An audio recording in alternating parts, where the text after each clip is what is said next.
चलिए, ये स्टाफिंग के जो हमारे स्टेप्स थे, वी डिड देम। ये सब हो चुका था पूरा। Compensation was last that we did, isn't it?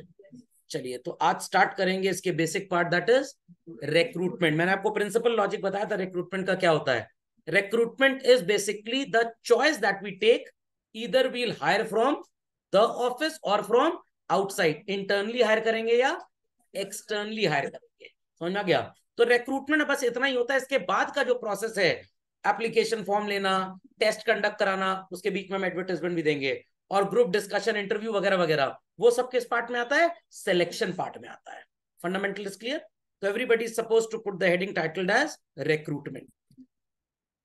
Recruitment is the next step जो आप पूरी मैन पावर प्लानिंग पढ़ रहे थे। तो रिक्रूटमेंट में बेसिकली बात याद रखिएगा, नहीं तो केस स्टडी में अटक जाएंगे। It is only to take the decision की इंटरनली हायर करेंगे या एक हायर का मतलब क्या, ऊपर भेज देंगे। HIGHER नहीं, HIRE, EIR नहीं होता है, वो एयर होता है, लीगल एयर।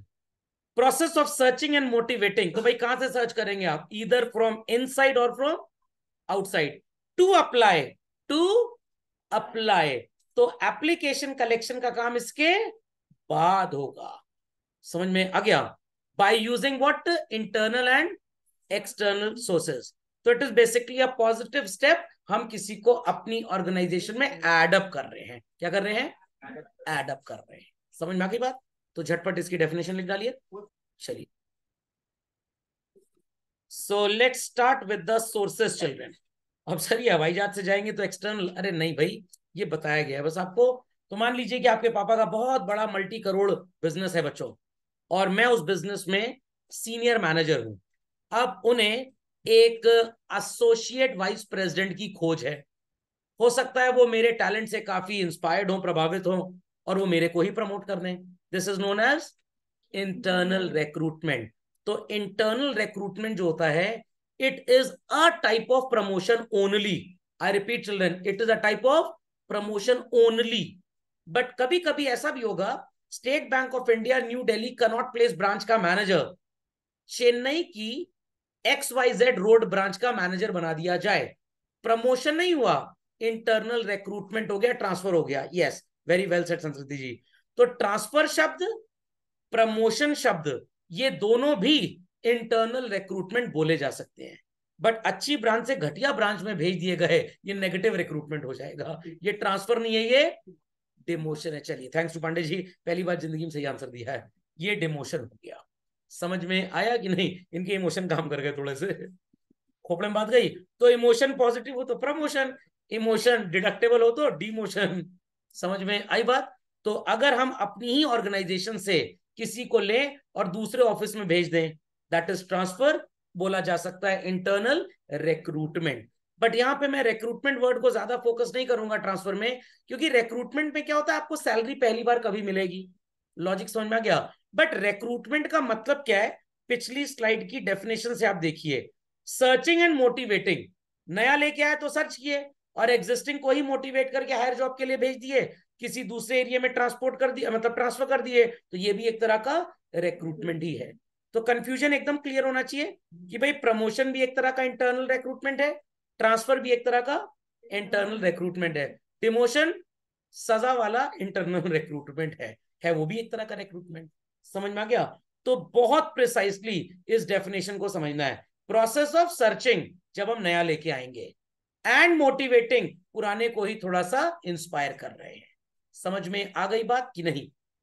पक्का? चलिए, तो अगर आपके भैया टाटा कंसल्टेंसी सर्विसेज इंडिया में जॉब कर रहे हैं, अब उनको यूएस हेड ऑफिस भेजा जा रहा है, सॉरी यूएस के ऑफिस भेजा जा रहा है, हेड ऑफिस तो इंडिया में है, बट वहां पे टीसीएस नहीं होगा, टीसीएस ग्लोबल होगा। व्हाट? टीसीएस ग्लोबल है उन्हीं का, है टाटा वालों का ही, बट टैक्सेशन बचाने के लिए, टैक्सेस बचाने के लिए इंडिया में जो लोग टीसीएस में जॉब करते हैं, और जब उनको यूएस भेजा जाता है तो टीसीएस में उनका रेजिग्नेशन लिया जाता है, और कहां भेजा जाता है? टीसीएस ग्लोबल में। तो अगर आप अंग्रेजी की भाषा में बोलें, अंग्रेजी की भाषा में, it is internal recruitment children. But अगर आप अकाउंटिंग की लैंग्वेज में बोले, बिजनेस एंटिटी कॉन्सेप्ट में, बिजनेस अलग, बिजनेसमैन अलग, यहाँ का टीसीएस अलग, वहां का टीसीएस ग्लोबल अलग, वो यूएस रजिस्टर्ड आइडेंटिटी है। TCS global is an American company and TCS is an Indian company. नहीं समझ में आई बात? Hyundai ओरिजिनली कोरियन है, इंडिया में आ गई, रजिस्ट्रेशन हुआ Hyundai मोटर्स इंडिया लिमिटेड, तो वो वाला Hyundai इंडियन ही बन गया, बट बेसिकली है तो फॉरेन कंपनी ना इंडिया में, मल्टीनेशनल जिसको आप बोलते हैं। ओके चलिए लेट्स मूव फर्दर चिल्ड्रन। तो प्लीज इसको कॉपी कर लें झटपट लोग। चलो ट्रांसफर पहला ही शब्द आ गया बच्चों। तो practically transfer is the only process and promotion can also be called as the only process of internal recruitment. तो एक जॉब से दूसरे जॉब में एक ही कंपनी के अंदर अगर हम एम्प्लॉइज को इंटरचेंज करते हैं तो that is called as transfer. इसमें आपने एक वो फटीक स्टडी पढ़ा होगा, वो भी एक तरह का ट्रांसफर ही है, बट वो शॉर्ट टर्म होता है। एक काउंटर पे बैंक में कैशियर बैठा है, एक काउंटर पे क्लर्क बैठा है, दोनों की पोजीशन हर 15 दिन पे चेंज होती है, ताकि फटीक स्टडी की हमने और पता लगा कि उनके दिमाग में जो दही हो रही है वो ना हो, वो काम करते करते बोर ना हो जाए, काम का प्रेशर उनको ज्यादा ना लगे, बोर्डम ना आए, बर्डन सम ना लगे, इसलिए उनका जॉब रोल चेंज कर दिया जाता है। बट जब जॉब एक पर्टिकुलर जगह पे भी करते करते एम्प्लॉय बहुत परेशान होता है, तो हम क्या करते हैं, उसका पूरा ऑफिस ही चेंज कर देते हैं कि भाई डेली उसी एनवायरनमेंट को देखना, उसी एनवायरनमेंट में काम करना is not a good practice. I repeat, it is not a good practice. What it clear? तो हम एक बैंक की ब्रांच कनॉट प्लेस पे थी, नोएडा में शिफ्ट कर दिया एम्प्लॉय को, नोएडा वाले को लेटर से चेन्नई शिफ्ट कर दिया, चेन्नई वाले को जम्मू एंड कश्मीर भेज दिया। सर ये ट्रांसफर है कि पनिशमेंट है? कुछ केसेस में पनिशमेंट, कुछ केसेस में transfer. Copy this quickly. Promotion, एक पर्टिकुलर जॉब प्रोफाइल पे आप काम कर रहे थे, अब आपको प्रमोट कर दिया गया। वर्टिकल शिफ्टिंग, वर्टिकल शिफ्टिंग का मतलब और हॉरिजॉन्टल शिफ्टिंग का मतलब क्या होता है? यू वर अ मैनेजर, अभी आप दूसरे ऑफिस में पोस्ट कर दिए गए एज अ मैनेजर ओनली, समझ में आ गया? तो दिस इज ट्रांसफर। सैलरी बढ़ भी सकती है, सेम भी रह सकती है। यू वर अ मैनेजर, आप शिफ्ट कर दिए गए सीनियर मैनेजर पे, इट इज प्रमोशन। तो आपको ट्रांसफर और प्रमोशन में डिफरेंस समझ में आ गया? वो क्या होता है? पैरेलल होता है, और ये अपवर्ड होता है। डाउनवर्ड भी हो सकता है, डिमोशन होगा तो डाउनवर्ड हो जाएगा। तो यहाँ पे आपकी रिस्पॉन्सिबिलिटी बढ़ जाएगी, स्टेटस, सैलरी, ये सब भी बढ़ जाएगा। तो जब सैलरी बढ़ेगी तो you will be feeling more motivated, ज्यादा लॉयल होंगे और आप ज्यादा अच्छे से काम करेंगे। चलिए put the heading children, internal sources के एडवांटेजेस क्या होते हैं, then I explain all of them one by one. चलिए yes sir. The first is children, ये उल्टा पुल्टा टाइप है क्या? चलिए ऐसे पढ़ लेते हैं। फैसिलिटेट्स मोटिवेशन, अगर इंटर्नली 50 लोगों में से 5 को प्रमोट कर दिया गया या बेटर ऑफिस में भेज दिया गया, अभी आप किसी ऑफिस में काम कर रहे थे हमारी कंपनी के जो विलेज में था, और अब आपको मुंबई भेज दिया गया, तो यू विल फील बेटर, और जो बाकी लोग हैं वो भी मोटिवेटेड फील करेंगे कि भाई आज एक को भेजा जा रहा है, कल को और कोई भेजा जाएगा, पता लगा वहां जाके झाड़ू पोछा लगाना पड़ रहा है। खैर बात की बात है। So when a particular employee moves from one office to another office, why the other office mates feel happy, farewell देते हैं, खुश क्यों होते हैं? क्योंकि अब उसकी जगह पे किसी और को रखा जाएगा। तो कुछ कंपनीज होती हैं जो मेजॉरिटी सीनियर पोजीशंस पे इंटरनल रिक्रूटमेंट ही करती हैं, एक्सटर्नल करती ही नहीं है। कुछ मिलीजुली अप्रोच अप्लाई करती हैं, बट एकदम स्टार्टिंग में अगर फ्रेशर को लेके आना है तो वो एक्सटर्नल से हो पाएगा, इंटरनल रिक्रूटमेंट से नहीं हो पाएगा।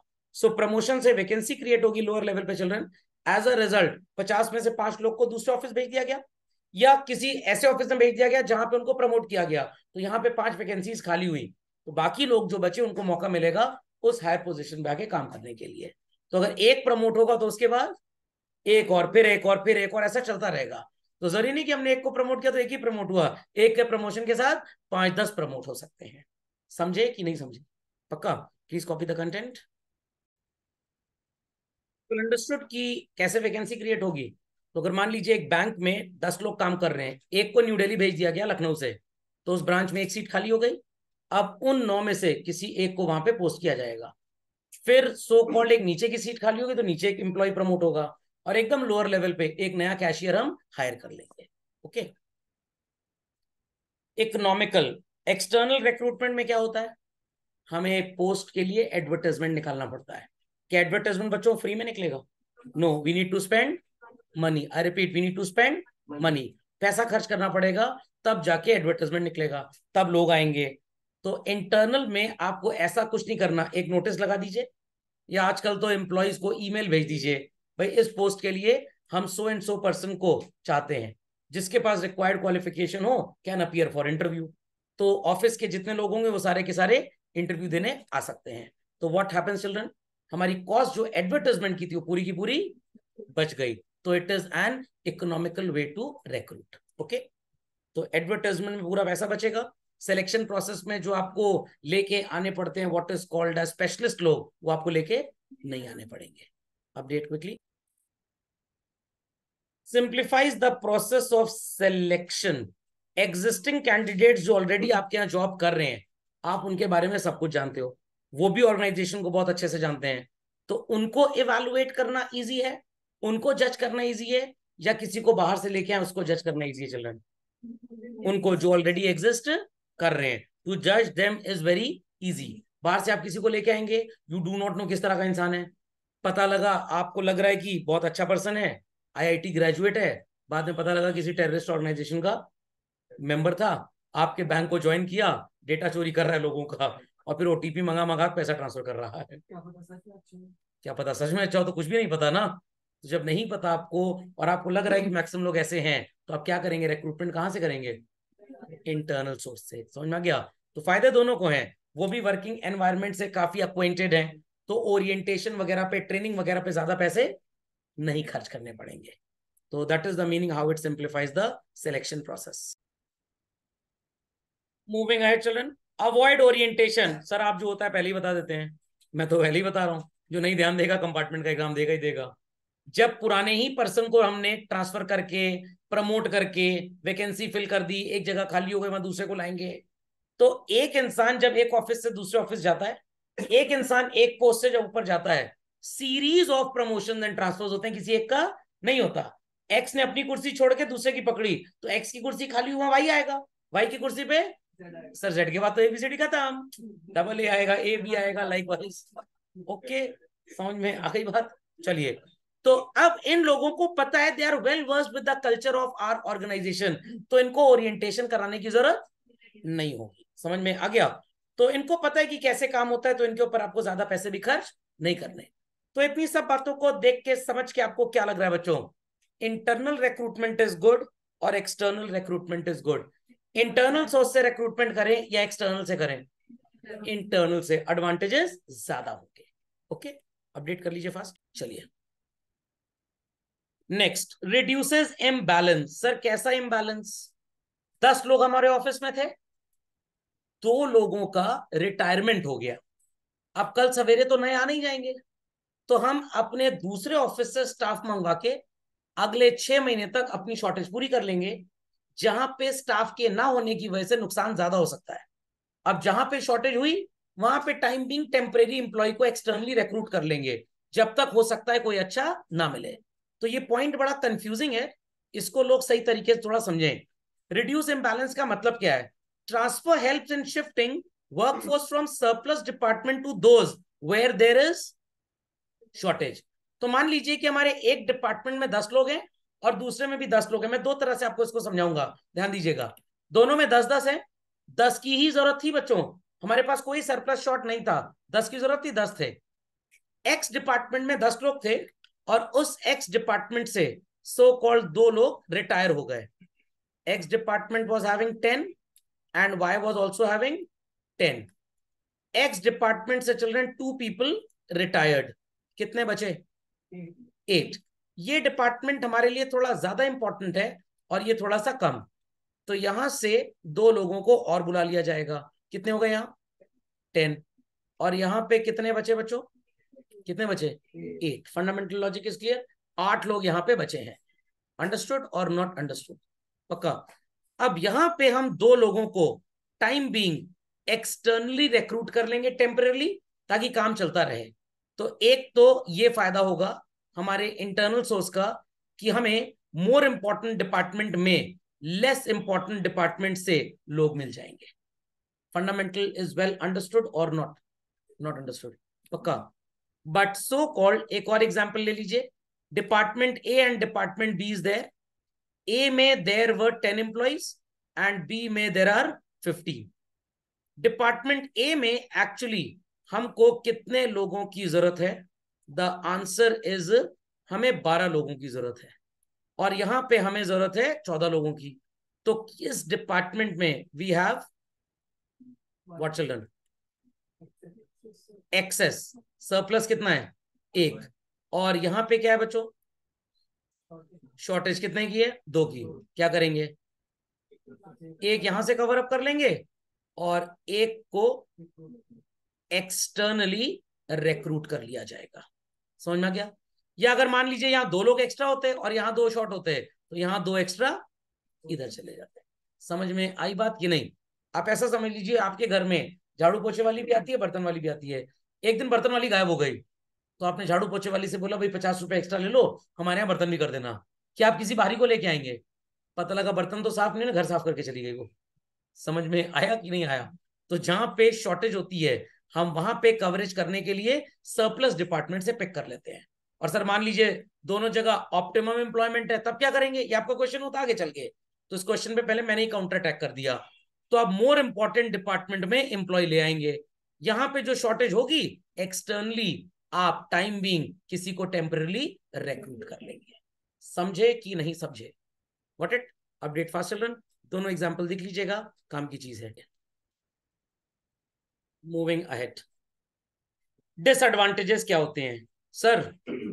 नौकर को पता है अपनी गरज को मालिक मेरे को प्रमोट करेगा, वो बन जाता है आलसी। समझ में आया? फ्रेश टैलेंट आपको बच्चों मिल पाएगा अगर आप इंटरनली रिक्रूट करेंगे तो? नो। तो आज के जमाने में बच्चों बहुत सीनियर लेवल्स पे जब रिक्रूटमेंट चलता है, लाइक डायरेक्टर से प्रेसिडेंट, वाइस प्रेसिडेंट, सीईओ, थोड़ा बहुत इंटरनल चलता है। बट मेजॉरिटी कंपनीज इंडिया में तो मैंने बहुत देखा इंटरनल रिक्रूटमेंट पे डिपेंड नहीं करती। हिंदी में एक शब्द है ना, मठाधीश, गुटबाजी करने लगते हैं ऑफिस में, ग्रुपिज्म करने लगते हैं। तो इसलिए हम इंटरनल रिक्रूटमेंट पे भरोसा नहीं करते। तो एक तो एम्प्लॉय आलसी हो जाता है, फ्रेश टैलेंट मिल नहीं पाता, लोगों के अंदर कंपटीशन की भावना ही खत्म हो जाती है। एम्प्लॉय जान रहा है कि भाई 2 साल के अंदर तो मैं प्रमोट हो ही जाऊंगा, काहे को मैं मेहनत करूं? अब वो सारा सिस्टम खत्म। Got it clear? एंड क्योंकि आपको नया टैलेंट नहीं मिलेगा, लोग मन से काम नहीं करेंगे, एक दूसरे के साथ कंपटीशन होगा नहीं, कुछ अच्छा एक्स्ट्रा ऑर्डिनरी करने की भावना अंदर से आएगी ही नहीं। तो so called scope of growth is very very very narrow.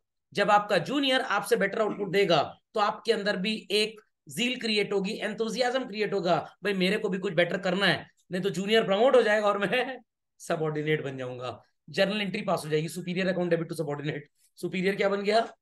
Subordinate बन गया। What it? Trim down the productivity. Trim down मतलब थैंक्स टू यूट्यूब, नहीं तो पहले ट्रिम का मतलब बच्चे नहीं समझ पाते थे। क्या होता है ट्रिम का मतलब? कट करना। खोपड़े में बात गई? पक्का?